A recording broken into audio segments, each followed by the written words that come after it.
Od leta 2007 so Romuni člani evropske družine, že od leta 1966 pa evropskemu trgu ponujajo najcenejša prevozna sredstva.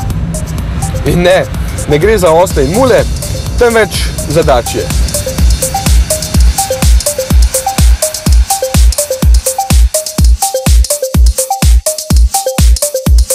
Na prvi pogled Logan Van ne izda, da ga lahko dobite že za 7690 evrov.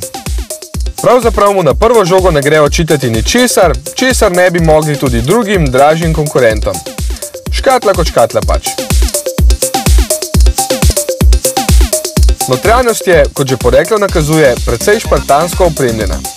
Za mlade podjetnike na začetku poslovne poti je to vse prej kot ovira, saj na ta način dobijo velikega partnerja za majhno ceno.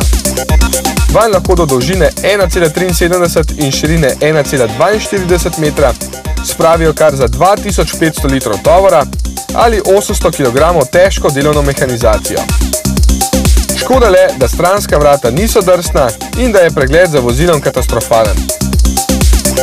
V osnovno opremo bi lahko dodali tudi radio, čeprav so obrtniki poznani po svoji veseljaški naravi.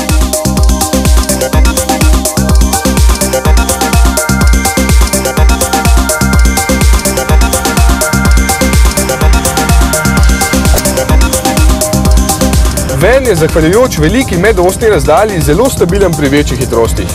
Je pa zelo slaba trakcija, ker se prvi kolesi preveč radi vrtita v prazno. Motor je odziven in se rad zavrti do 5000 vrtljajev v minuti, pa tudi menjalniku ne gre očitati večjih napak, zato je za ta denar in za tiste, ki ga potrebujejo, Logan Van odlična izbira.